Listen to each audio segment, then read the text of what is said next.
We say we've never been more connected, but walk into any cafe and you'll see something strange. Dozens of people alone together, eyes glazed, faces dimly lit by a screen, thumbs flicking through the void, nobody speaking, nobody's really here because we're not just holding our phones anymore, we're hiding behind them. Not out of malice, but out of fear. Fear of silence, of awkwardness, of being fully seen. So we vanish into the glow. But what if that escape is severing more than our conversations? What if it's disconnecting us from ourselves? There's a word for this. Phubbing. Phone snubbing. That moment we check our phones mid-conversation and silently say, "This matters more than you." One study found over 25% of us do this multiple times a day. A third of us are on the receiving end. Before smartphones, boredom was social. You stayed until the moment passed. Now, one flick of the wrist, and you're gone. But in escaping others, we may be abandoning something sacred. Let's be honest. Small talk can feel pointless, but neurologically, it's how we warm up our connection circuits, like stretching before a deeper pose. It builds patience, presence, social flexibility. Harvard researchers found that real conversation, not comments, not texts, real conversation, strengthens mental health, builds trust, and sharpens our social intelligence. Our phones offer efficiency, but connection was never meant to be efficient. I remember watching a friend open up over dinner. Her voice trembled. She was sharing something raw, and mid-sentence, her partner looked down and checked their phone. The air changed. Her voice dulled. Her courage folded. The moment passed. So did the intimacy. It wasn't cruel, just unconscious. But when those moments repeat, we stop reaching. Couples who phub report more stress, lower satisfaction, and deeper loneliness. Not because they argue more, but because they listen less.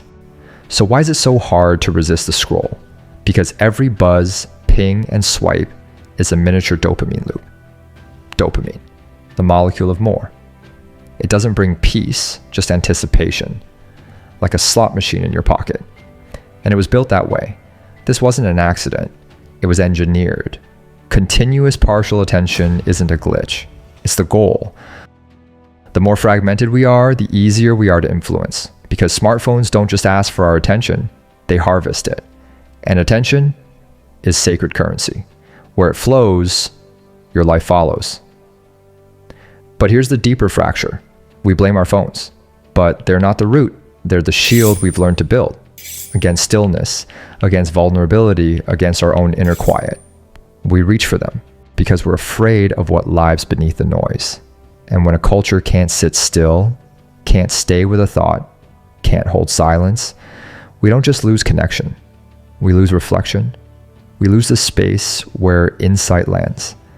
That's the real cost of hyperconnection. So next time your fingers drift toward that glowing screen, pause, breathe, look around. That uncomfortable itch? It's not weakness. It's a doorway. That micro moment of resistance is the first crack in the trance. And through it, life begins to reach you again. If you want to test your attention, here's a practice. Leave your phone at home for 1 hour. Go for a walk. No podcast, no music, just the sky, the air, the sound of your own breathing. At first, it may feel like nothing, but stay. Because beneath that silence, something ancient begins to stir. Our attention is not just a resource, it is the architect of our reality. Every scroll, every swipe, every glance builds your mind, shapes your lens, and decides what you become.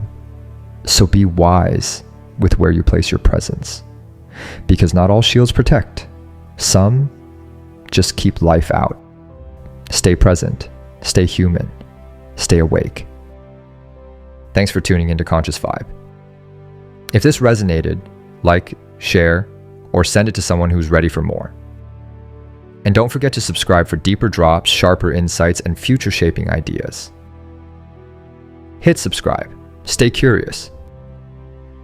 The future belongs to the conscious. See you in the next one.